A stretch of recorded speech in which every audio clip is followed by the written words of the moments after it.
प्रेमियों, मैं राम सागर शास्त्री आप लोगों के समक्ष रखने जा रहा हूं शिवलिंग का रहस्य।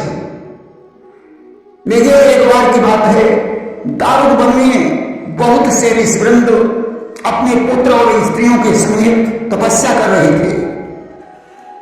उस समय भगवान शंकर ने लीला करने हेतु 19 वर्ष के पुरुष का सुंदर रूप बनाया और भगवान विष्णु सुंदर स्त्री बने। दिगंबर वेश में कमलों की माला पहने हुए, कीमती रत्नों को धारण किए हुए शिव का वानग्न स्वरूप और स्त्री रूप में उनके पीछे चलता हुआ विष्णु का रूप देखकर सारा संसार मोहित हो रहा था। आज शिव स्त्री रूपी विष्णु को लिए हुए दाऊद वन में प्रविष्ट हुए और भिक्षा मांगने का नाटक करने लगे कि दारू विपिन गए त्रिपुरारी और नग्न वेश युत सुंदर नारी। अब तो उनको देखकर ऋषि पत्नियां लज्जा को छोड़कर शिव के पीछे दौड़ पड़ी। ऋषियों के युवा पुत्र भगवान विष्णु के नारी रूप पर मोहित होकर उनके पीछे दौड़ पड़े। ऋषि पत्नियां तो शिव के आगे पहुंचकर नृत्यगान करने लगी।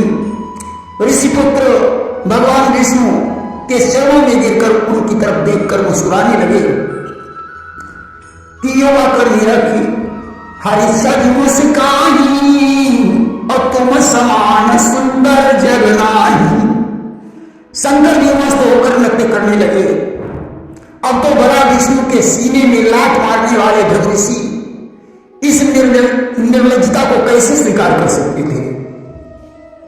उन्होंने सामने पहुंचकर शिव को फटकारा कि अरे निर्लज्ज, लाज नहीं तो ही अघूमत नग्न भावत मोही।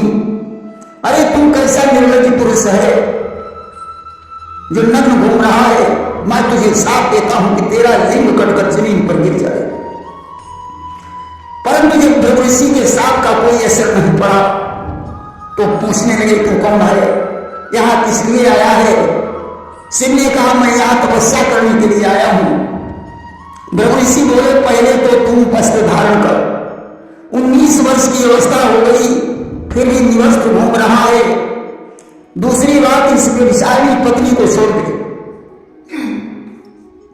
भगवान शिव ने विष्णु की तरफ देखा और भृगु से कहने लगे मुनीश्वर, आप तो धर्म को जानने वाले हैं, फिर पत्नी को छोड़ने की बात क्यों कर रहे हैं। अरे आप स्वयं पत्नी रखते हैं और मुझे छोड़ने को कह रहे हैं।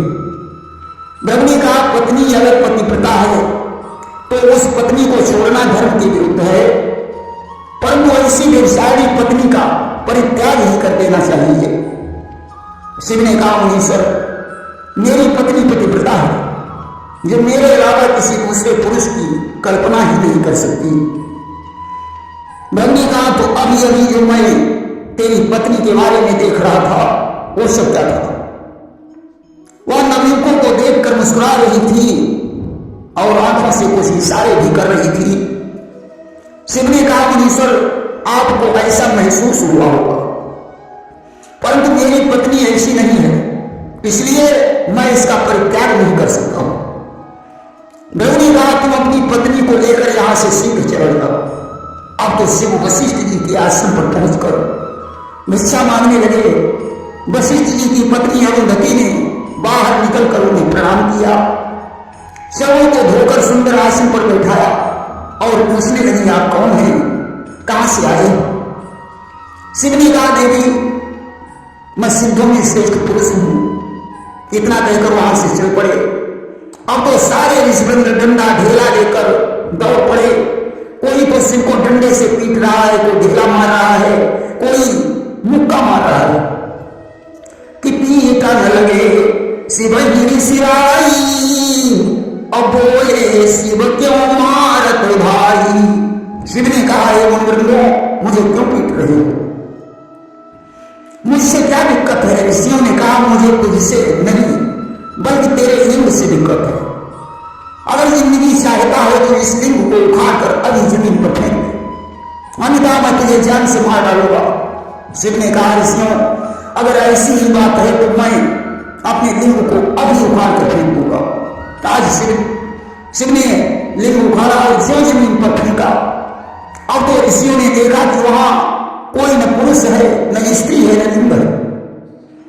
भगवान विष्णु और शंकर लिंग के सहित अंतर ध्यान हो गए कि लिंग सहित हर कृपा निधान अब तत्सही गए अंतर ध्यान। उनके अंतर ध्यान होते ही पृथ्वी पर उपद्रव होने लगे। कैसे उपद्रव होने लगे कि सूरज की प्रभा मलिन हुई, अधिपति ने शीश झुकाने लगे। पृथ्वी कांपी, आकाश हिला, एक महाप्रलय दर्शाने लगी। सूर्य का तेज मंद हो गया, समुद्र में उफान आ गया, पृथ्वी कांपने लगी, आकाश हिलने लगा, संसार की उथल पुथल मच गई। अत्रि की पत्नी अनसुईया को आभास हो गया, वह समझ गई वह महापुरुष और स्त्री और कोई नहीं बल्कि भगवान शंकर और विष्णु जी थे। गोस्वामी तुलसीदास जी ने मानस में लिखा है कि सोई जान जेई देवी जनाई, और जानत तुम ही होई जाई। भगवान को वही जान सकता है जिसे भगवान जनाना चाहते हैं, अन्यथा भगवान को पहचानना बहुत कठिन है। भगवान को जानने वाला स्वयं भगवान हो जाता है। ब्रह्मा जी भगवान कृष्ण को नहीं पहचान पाए, उन्होंने कृष्ण के ब्रह्म होने पर संदेह व्यक्त किया, उनकी परीक्षा ली। सती जी विष्णु को नहीं पहचान पाई, उन्होंने सीता का रूप धारण करके राम की परीक्षा ली। भगवान अपनी लीला करने के लिए किसी भी प्रकार का रूप धारण कर सकते हैं। लेकिन एक बार भगवान विष्णु ने वराह का रूप धारण किया था। इसलिए कहा जाता है कि ईश्वर अंश जीव अविनाशी, चेतन अमल सहज सुख राशि। प्रत्येक जीव ईश्वर का अंश है। इसीलिए तो गोस्वामी तुलसीदास ने सारे संसार की वंदना की है। किसी राम सब जग जानी, अकरम प्रणाम जो पानी। भगवान ज्ञानी अज्ञानी भले बुरे किसी रूप में हो सकते हैं, उनको पहचानने के लिए उन्हीं की कृपा चाहिए। भगवान को प्राप्त करने के लिए निर्मल मन, अंतर्दृष्टि और प्रेम की आवश्यकता है। ज्ञानी अज्ञानी भले भले आना जाना है हर जन का, क्या पता कौन से पर्दे में हो जाए दर्शन नारायण का। आज ऋषियों ने भगवान शिव को नहीं पहचान पाया, परंतु अनसुईया ने अपने पाते व्रत के बल से समझ लिया कि वे पुरुष और स्त्री और कोई नहीं बल्कि शिव और विष्णु भी थे। उसने विष्णु से कहा तुमने शिव और विष्णु का अपमान किया है, अब उन्हीं को प्रसन्न करो तभी कल्याण हो सकता है।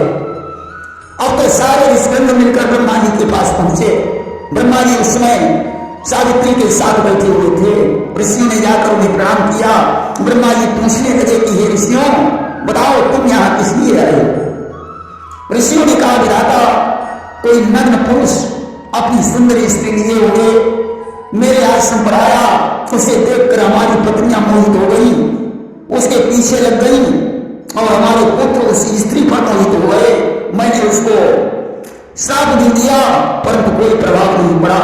तब हम लोगों ने उस पुरुष को मारा पीटा, उसका लिंग बढ़वा कर जमीन पर फिरवा दिया, परंतु लिंग के सहित भी दोनों अंतर ध्यान हो गए, अदृश्य हो गए।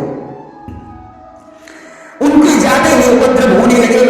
इसलिए हे विधाता, हम सबकी रक्षा करो। ब्रह्मा जी ने आज भगवान शिव का ध्यान किया और कहने लगे हे ऋषियों, तुमने भगवान शंकर और नारायण का अपमान किया है कि धिक्कार तुम्हारे तपबल पर अपना सौभाग्य गमाया है। शिव नारायण का दर्श मिला लेकिन तुमने ठुकराया है। तुम्हारी तपस्या को धिक्कार है। शिव और नारायण के दर्शन बड़े भाग्य से प्राप्त होते हैं। शिव का त्रिगुणात्मक रूप है, जिनकी एक मूर्ति दिगंबर है। विष्णु जी सबको मोहित करते हैं और परम गति देते हैं। अब तो उन्हीं की शरण में जाने से कल्याण हो सकता है। ऋषियों ने कहा विधाता, अब वे कहां मिलेंगे। ब्रह्मा ने कहा उन्हें ढूंढने की कोई जरूरत नहीं है। वे तो हर जगह मौजूद है। जिस लिंग को तुमने पृथ्वी पर गिरते हुए देखा, उसी के समान लिंग बनाकर आदर के सहित उसका पूजन करो। शतरुद्री का पाठ करो।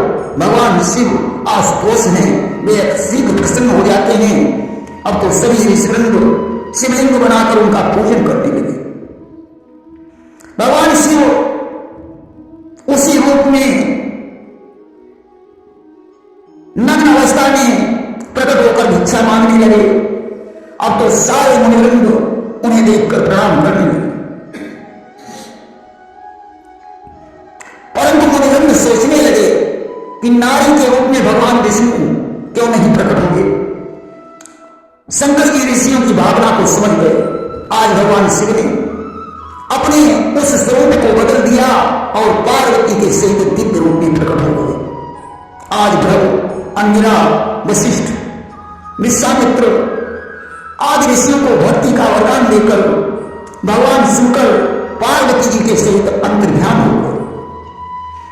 देखिए, पार्वती ही महामाया और वैष्णवी शक्ति है।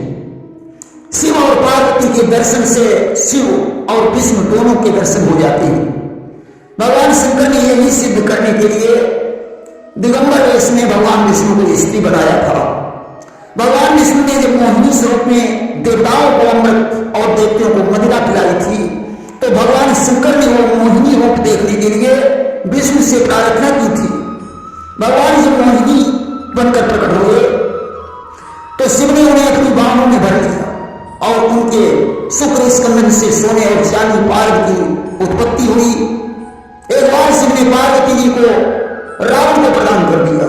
उस समय पार्वती ने भगवान विष्णु का ध्यान किया। विष्णु ने अपनी लीला रचाकर पार्वती को वापस करवाया। एक बार शिव ने भस्मासुर को वरदान दे दिया। वह शिव को भस्म करने के लिए उनके पीछे पड़ गया। उस समय विष्णु ने पार्वती का रूप धारण करके शिव की रक्षा की थी। देवी पुराण में भी पार्वती को भगवान विष्णु की माया कहा गया है। असली या कोई शंका का विषय नहीं है। वैष्णवी शक्ति ही पार्वती है, अर्थात पार्वती के रूप में वे ही भगवान विष्णु हैं। पार्वती शिवलिंग को इसीलिए श्रेष्ठ माना जाता है कि वह भगवान शिव के तेज पुण्य से उत्पन्न हुआ है। बस उसी दिन से भगवान शंकर के लिंग की पूजा होने लगी। पुराण में आया है कि ब्रह्मा और विष्णु के झगड़े को शांत करने के लिए शिव लिंग के स्वरूप में प्रकट हुए थे। ब्रह्मा विष्णु इसका शोर नहीं ढूंढ पाए। उस समय शिव ने यही कहा था कि मैं लिंग स्वरूप हूं, जो लिंग की पूजा करेगा उसे मेरा सानिध्य प्राप्त होगा। इसलिए ब्रह्मा और विष्णु ने सबसे पहले शिवलिंग की पूजा की थी। अब तो शिवलिंग में भगवान शिव पार्वती जी के सहित उपस्थित हैं। इसीलिए भगवान ने कहा है कि शिव द्रोही ममदास कहावा असो नर सपने हो ही न भावा। जो शिव से द्रोह करके मेरी पूजा करता है वह मनुष्य मुझे स्वप्न में भी अच्छा नहीं लगता। प्रेम से शंकर भगवान की जय।